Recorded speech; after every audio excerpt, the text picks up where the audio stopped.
Público-alvo dos evangelhos. Então, como eu falei, eu fiz questão de trazer isso, abordar, porque isso aqui é o que vai diferenciar do meu trabalho com o Étio. Para o Étio, os 4 evangelhos foram escritos depois de Joséfo. Eu já mostro na minha pesquisa que Marcos veio primeiro, antes de Guerra dos Judeus.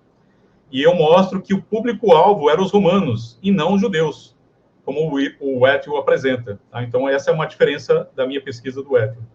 Então, no livro, capítulo 3, eu falo sobre o público-alvo dos evangelhos. Então, eu começo assim: os estudiosos do cristianismo alegam que os evangelhos foram escritos por judeus seguidores de Jesus para um público judeu, exceto Marcos, baseado tanto em evidências internas dos textos quanto o contexto histórico e religioso em que foram produzidos. Então, a gente tem historiadores que já defendem que Marcos foi escrito em Roma para um público gentil, né? Mas eles alegam que Mateus e Lucas estão sendo escritos ali para judeus, né? Judeus helenistas e tal. E na minha pesquisa, não. Foram escritos para o público romano. Aí eu no livro eu explico. Aí eu escrevo assim, ó: os evangelhos estariam profundamente enraizados no contexto judaico do primeiro século, fazendo referências a figuras. Então, os evangelhos falam do judaísmo, mas o público-alvo não é, tá? Então, os historiadores alegam que os evangelhos estão profundamente enraizados no contexto judaico do primeiro século, fazendo referência a figuras, eventos e costumes judaicos, bem como a ênfase em conceitos como Messias e cumprimento de escrituras, indicando que seus autores tinham um entendimento profundo da tradição e da história de Israel. De acordo com os historiadores, os evangelistas estavam escrevendo com uma mentalidade judaica, familiarizados com o sistema religioso e cultural judeu.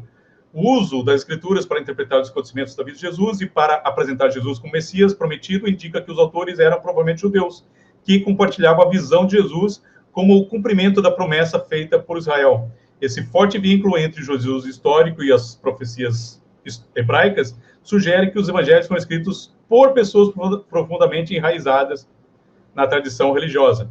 Só que eu mostro ao contrário, e aí eu trago várias referências. Uma delas é o seguinte, ó: um dos requisitos fundamentais para saber se alguém que se autodenomina Messias é o fato o Messias, é de fato o Messias, que este deve governar o povo judeu.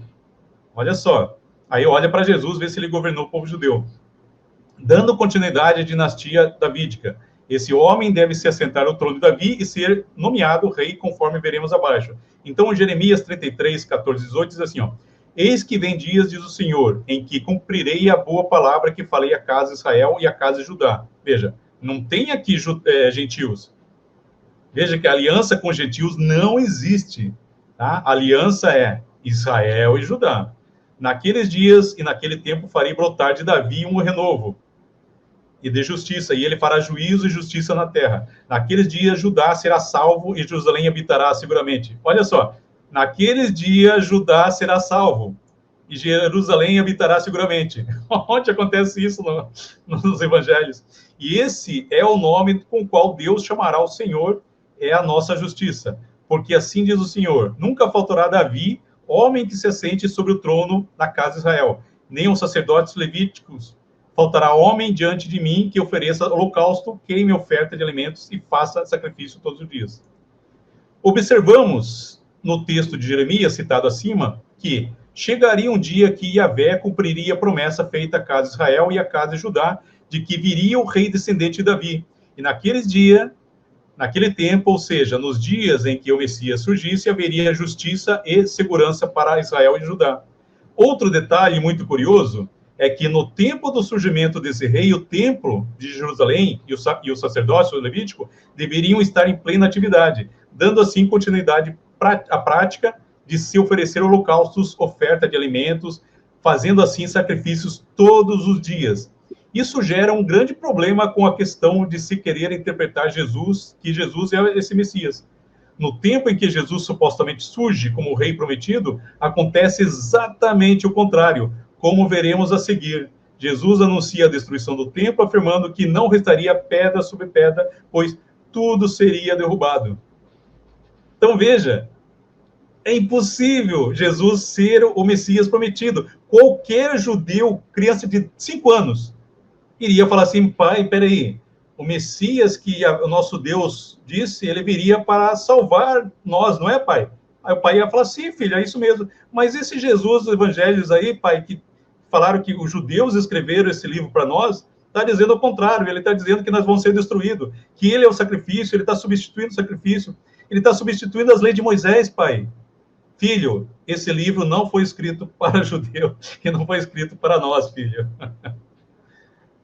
Tá? Então, isso, veja, isso eu escrevo, eu tenho muito mais texto sobre isso, tá? Mas eu fiz questão de, no primeiro livro, trazer isso, mostrar que os evangelhos não foram escritos por judeus para judeus.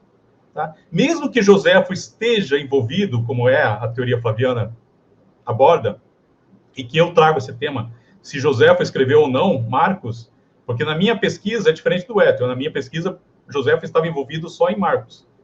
Escreveu Marcos, os outros vão copiar e vão criar sua história. Mas mesmo assim, veja, Joséfo em guerra está com o olhar romano.